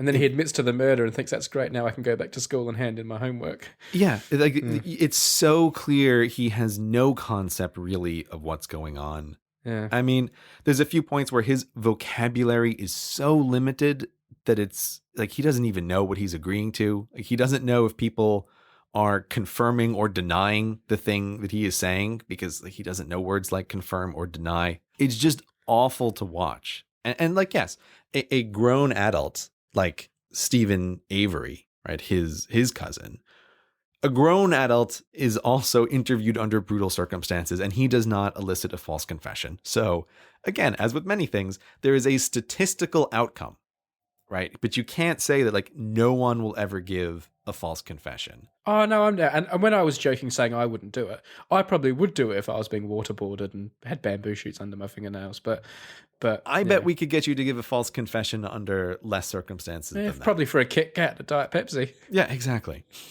Right. The thing that did I write it down? What did he say? Hold on. Okay, so there was a thing that just broke my heart. So again, it's this. They're talking about Brendan, this kid giving this false confession, and his mom is asking him, like, why did he give this confession? And he says, oh, I don't know. And at one point, he says something like, they kept asking me these questions, and I guessed the answers. Yeah.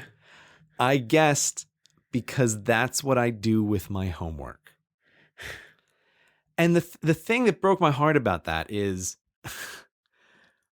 I have totally done the same kind of false confession tactics with my own students under different circumstances, which is the like, are you sure you're done with this paper? Right? Which is basically saying like something's wrong on this piece of paper. And like this is just what happens in schools of like, do you want to go with option A or option B? This kid who's not a bright kid has almost certainly grown up in an environment where this is what adults are doing just all the time around him, right? I'm like, we want you to say this thing. We don't want you to say this thing. And like, pick up from what I'm putting down, like which way you should go with this, kid. And, I know I have done that with dumb kids in class where they're saying some stuff and you're just trying to move along. And you're like, what do you think about this option? And like, oh, that option sounds great. Like, great. But what the police did was so like, it wasn't even that subtle though. I mean, I can't think of the specific example, but it was almost along the lines of like, to make something up, but to make it similar. Did you cut, what part of her body did you cut? And he would say foot, and they'd go, no. Shin, no. Knee, no. Thigh. And he was like guessing every single part of the body until he would say the one they wanted. And then they'd go, so you did, cut her ear. Right. After he'd named 19 other body parts. Yeah. Like, this is exactly how false confessions get made, right? Is as soon as you get the person to just agree a little bit, like you planted that seed in their mind, and then like you start going over the whole thing. Like, let's take it from the beginning. So you said you did go to his house, right? You did step inside, you did go here, and now you're saying you did cut her in the knee. Right? And like what happened next? Like, tell us what happened next, and you just keep badgering for some detail, and you get that other detail, and then you start over again and be like, okay, let's go through it and make sure we have the story again. Like, and just for hours and hours and hours of this, people fold in ways that are unexpected. And so the Brendan thing is the absolute, the worst, the most appalling one that just makes me sad in so many ways, that the police have an incentive to get a confession out of someone. Humans bend in this way that is remarkably unexpected. And because it is unexpected, juries are very hard to convince that false confessions exist. It's just like a perfect storm of awfulness in the judicial system. It was remarkable the way the two trials like attacked in completely different ways as well. It was almost like, are you allowed to do that? Like to say that the murder happened one way at one trial and then go to the other guy's trial and the exact same guy is saying the murder happened in a completely different way. It's like, wow, I'm amazed. I'm amazed you can do that. Well, this to me, again, for people who are just listening to us talk about this now, like they ran two separate murder trials for these two different guys, Brendan and Stephen. And yes, the state was presenting different theories about the murders at each, which just seems unbelievable. But it's a reminder of, oh, of course, the judicial system is this thing that is about procedure, and it is about trying to convince people. And the thing that I really dislike about it is that the state has incentives to win, right? And because the state has an incentive to win, they participate in things that seem obviously counter to what you think is truth-seeking behavior. And it shouldn't be unexpected when you give people incentives to win, that they want to win, that prosecutors have careers, that the chief of police has a reputation to uphold. Like, I don't know if there's a great way around it, but it is not unexpected. It's just sad to see it so laid out. Taking away, like, professional pride and career progression and all those reasons that the state is incentivized to win. Take all that away and pretend they were just all altruistic people who were serving us, right? Who didn't have their own careers to think about. Shouldn't they still be incentivized to win because the bad guys break the rules as well? Like, it's not like the bad guys go into court and are saying, okay, let's just find out the facts. Like, the bad guys are obstructing and doing the wrong thing so much that don't the good guys need like some kind of, like, don't they need to fight back in the interest of justice if they just sat there passively and accepted everything? I mean, Well, I'm not sure what you mean by the bad guys break the rules. Like, I don't think that the defense is allowed to break rules in court. Like, what do you mean by break the rules? No, it's like if I rob a bank and then the police think I robbed the bank and take me to court, it's not like we all hold up our hands and say, okay, there's no more good guys and bad guys. Let's just walk in a room and everyone tell the truth and then justice will be done. Like, once the trial starts, like, the bad guys are still lying and they're twisting and they're tricking and they're being tactical. And if the prosecution wasn't allowed to be tactical, I'm not saying the prosecution should lie, but if the prosecution wasn't allowed to be tactical in return, wouldn't the prosecution be turning up to a gunfight with a knife? Like, wouldn't it be a case of, like, they need the full armory that is being used by the defense, including the use of tactics and strategy and, like, you know. So this is the thing, right? This is an interesting point that I think comes up when I argue with people about the judicial system sometimes. Is one, I always find it interesting how often everybody is tempted to frame it in these terms. There is the prosecutor and there is a criminal. Like, okay, well, we're already starting from a bad place, right? There is someone who is on the defense who is suspected of this crime. Yeah. But we're supposed to presume that they are innocent. Yeah. Right? But if you actually speak to people, nobody works from that starting position. Like, everybody in their mind is imagining, like, yeah, okay, we say that, but surely most of the time they're bad people. No, I wasn't really doing that. I can see why it sounds that way, but I wasn't really doing that. What I was doing was I'm not saying that you're doing that. No. I was posing to you the hypothetical case where the person is guilty and they're going to get away with it if we don't arm the prosecution with the same tools we arm the defense with. Yeah. Because you're sort of saying we shouldn't, the prosecutions shouldn't be so focused on winning. They should be focused on truth. But if they don't focus on winning, I think they they don't use the tools of winning, and that will allow the very occasional guilty person who gets charged with a crime to get away with it. In your scenario here, we're imagining that humans are just perfectly altruistic, right? And so presuming that the prosecution is convinced that the defendant is guilty, that provides them an incentive to want to win. Okay. Right? That is separate from their careers, because nobody wants to see a murderer go free, right? That's not what anybody really wants. But the thing is, like, here's my fundamental problem with this. Everything in life is a dial, right? That you are turning up or you're turning down. And people always want to argue about where is the correct place to turn that dial. And I don't think this is a reasonable argument to have. I think you have to have an argument about, look, we will never know the exact place to turn the dial. And so the question is, do we want to have it turned too high or too low? And my feeling with something like a judicial system is that you should have the dial turned too high in favor of the defendant. Because the consequence of being wrong is severe. It is deriving a person of their freedom, of the only life they will ever get. And so if you are wrong, that is a tragedy. And now this is where it comes down to a personal assessment. But I think it is far, far worse to wrongfully imprison an innocent person than it is to let a guilty person go free. Now, you can make an argument for the other side, like this, like we were discussing before. Everything comes down to some fundamental assumption. But that is my feeling, that an innocent conviction is vastly worse.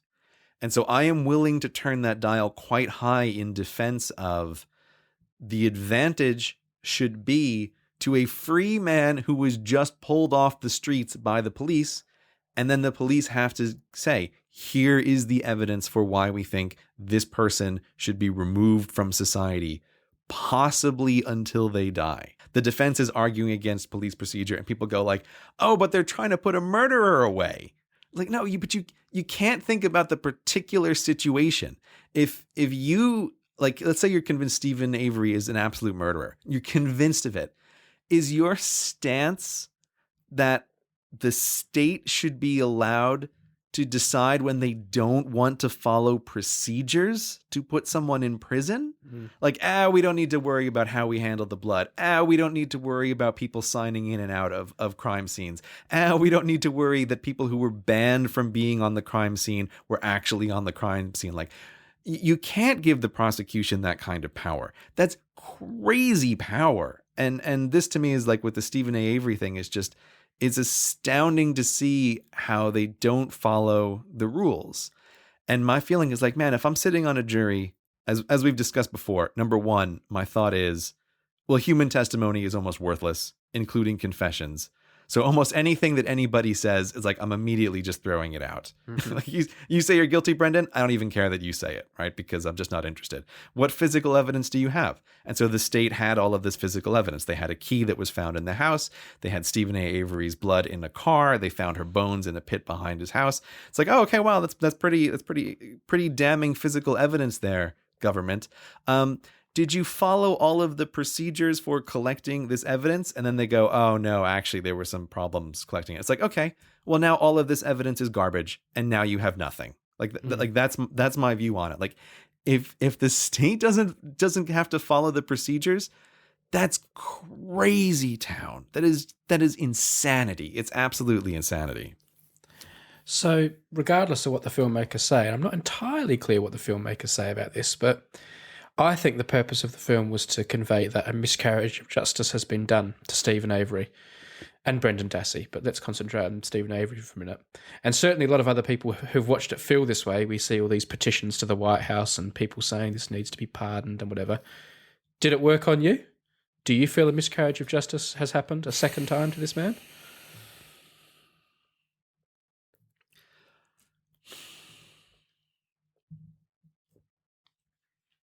I mean, look, we're just at the serial thing again. Yeah, I know. You and I are just a couple of guys. Yeah, we're a couple of guys. No, but my feeling is it's astounding that this jury convicted him. It's astounding. And one of the other things, which I know you won't like, Brady, but it's just my thought on this is it was just a case of they show how the police department just was constantly before the trial talking about all of the gruesome details about Stephen A. Avery and the confession and the murder and like how awful it was. And the police chief gives this dramatic press conference about like, ooh, hide your children behind your skirt while I discuss this horrible murder that has taken place. That was crazy they got away with that press conference before the trial. Like, the American justice system never ceases to amaze me for things like the use of the media and trial by media. Yeah, it's astounding. And it's just an example of the police and the media together poisoning the minds of everyone who could potentially participate in this jury. Like it's amazing. It's amazing. And speaking of human biases, the way someone first hears something like Stephen A. Avery is a murderer, you almost can't undo a first impression that somebody has. Like it's almost impossible. This is a thing called the backfire effect, which it's astounding. But sometimes, like, if someone hears something that is wrong, your very attempt to explain why it's wrong ends up convincing the person even more that their first impression was correct. I agree with you. Like, I cannot believe whenever it happens that the media is allowed to just discuss accusations of anyone on any crime. Like, I find that amazing. Yeah. Because I mean, there's a little bit of just desserts for the police commissioner in this case, where he was using all of these press conferences to totally just poison the well for Stephen Avery on the jury. And then at the end, like, he's talking to some reporter who's gotten sex text messages that he's sent to people he's worked with. That was the special prosecutor, wasn't it? Yeah. And the reporter is like, "Oh, but if you have there's nothing, if you haven't done anything, you have nothing to worry about, right?" And he says to the reporter, he's like, "Oh, come on, you know full well as I do that just the accusation will destroy someone." Yeah. It's like, yeah, you bastard, you're exactly right. Yeah. So I don't know. It's just, in addition to what seemed to me, to answer your question, a horrific miscarriage of justice, this also just fit right into a lot of my preconceptions about, like, man, the way the media is allowed to report on criminal affairs are awful. And that doesn't happen in the UK and Australia, and there are very strict rules about reporting court cases in certainly the countries I've worked in as a journalist. That's why when I watch this, I'm like, it almost seems like a joke to me, like made up, because the things they're doing, you just couldn't do. The journalist would be in jail. I honestly think all of those journalists should be in jail. And the court TV astounds me, how they're like sports commentators and pundits, and they're predicting what might happen next and who won that day's play. And do you think like, I just can't believe it. It's just like sport, isn't it? It's like they're gladiators or something. And that to me just feeds the whole problem of, like, everybody starts picking sides, and then all of a sudden you have, once again, what humans love to do is they divide themselves into tribes, and then it becomes more about sticking to your side as opposed to any kind of trying to sort out what is really right. The media thing is just awful. And I mean, it's like, the thing I keep thinking of is there's some kind of horrible cross between, like, whores and vultures, because the way they flock around every person who's involved in this trial is just despicable. The way they're picking apart the emotional trauma of other people for their own benefit and careers. You still haven't answered my question. What? Do you think he did it? Well, you asked if it was a miscarriage of justice, which I would say yes. Like, there's no way he should have been convicted under those circumstances. Yeah. If I have to put money on the table, I would say no, he didn't do it. Right. much more so than with Serial. I feel like I'm very aware of having watched a thing that is super favorable to this person. But my feeling is no, that this guy didn't do it. He got framed. If that's true, isn't it amazing how audacious the police were to do this? And almost like it's like, how did you think you could get away with that? Well, they did get away with it, but how do you think you could get away with that with all that attention? But part of me thinks it's probably some slight backwater, this Manitowoc County in Wisconsin, and they never realized it was going to become this big famous Netflix series and a big national story. And yeah, well, this is, I mean, I hate to say it, but I think like small towns have particular horrors in them. And this kind of small town, you know, big hats kind of thing, like it's just horrifying. Like it's like, I think it's not surprising that this kind of corruption in the police department can happen. Something to point out though, which I think, I'm not sure how great the show tries to wrap it up with this, but the defense lawyer does make the point, which I think is true, which is that I don't think that anybody in the police department is like, oh man, we can't wait to frame this guy and we're going to get him. I think they are all just horrifically biased against this person. And they all felt like they were moving this along to make sure that they can put him in prison. Right? You know, we haven't spoken about it, but there are very many reasons why the family wasn't liked by the local community. This guy wasn't plucked out of absolutely nowhere. You know, he got into trouble as a kid. So like there's more going on here. But my feeling is that this Teresa girl got murdered by somebody else who took advantage of the situation. See, I think that seems really unlikely, Gray. That seems like...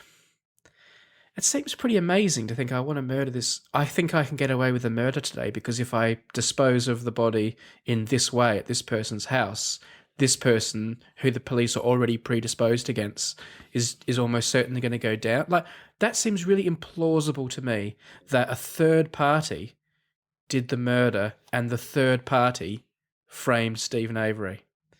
I think the most likely scenarios are Avery did it, or someone else did it, and the police found evidence and moved the evidence into a place where it made it more obvious that Stephen Avery did it. Whether or not they thought he did it or not, they moved the evidence like that. I find it very hard to believe that a third party saw, I think I could get away with a murder this week because I could frame Avery. Or they did a murder and then thought, now I'll put it on Avery.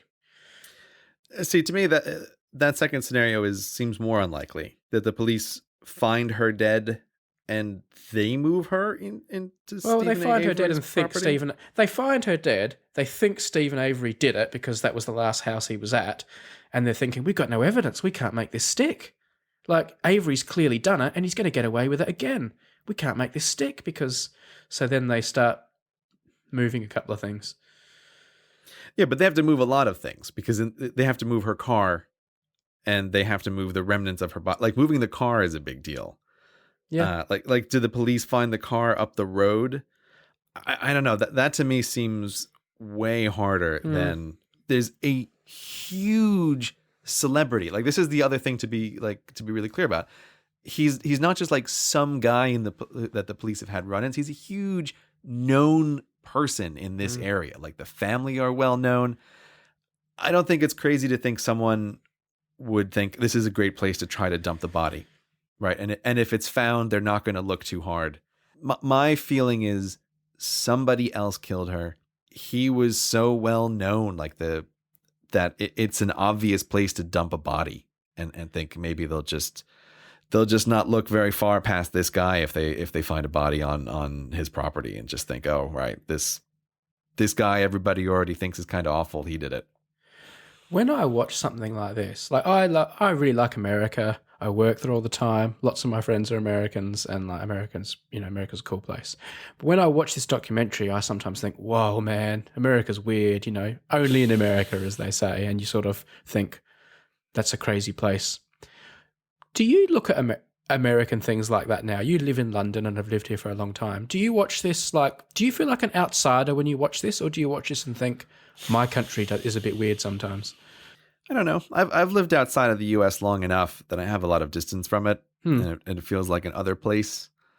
But much less than the America thing. This to me just feels much more like a small town kind of place. Right. Like that's what actually feels like the real difference. And it's like small towns, everybody knows everybody else, and like the police department has a blood feud with some family because of a cousin who married into the police department and got forgot into all a about fight. that. Yeah, like this is how this whole thing kicks off is like one of the distant Averys who doesn't get along with them marries into the police department. It's like this is the problem with small places. It's like they're incestuous in this way. It's like everybody's connected to everybody else. And that can be great when things go well, but it can be terrible when things go wrong. This to me is the flip side, like the dark side of a small community. And that's what I view as the real difference. I don't feel like, oh, it's America. It's more just like, oh God, it's a small town. And these are all the things that are creepy and weird about small towns. And so that's how I feel about this. I remember really early on getting really excited though, because quite early in the show they mentioned Sheboygan. Oh yeah. I'd never heard of Sheboygan until during our postcard count, when one of the first postcards you pulled out was from Sheboygan, Wisconsin. And I remember you made a little joke about it. Right. And I was like, oh, I never heard of that place. That's quite funny. And then really early on, Sheboygan came up and I'm like, oh, I know where Sheboygan is. Oh, you look at you, big man on campus. I'm sure there's some name for the effect where you've never heard of a word or a place before and then it starts popping up a few times that you'll know. There is. There's totally a word for that. Yeah. Well, I got that. There you go. All right. Making a Murderer. Quite a clever name for the show, isn't it? Because what does Making a Murderer mean? That was a good name, wasn't it? Like, is it just like making, like the police make someone for the crime, or did they make a murderer out of him by how he was treated earlier, or did they make him into a murderer with fake evidence? It's got lots of meanings, that title, hasn't it? Yeah. They're manufacturing a murderer. That's the title.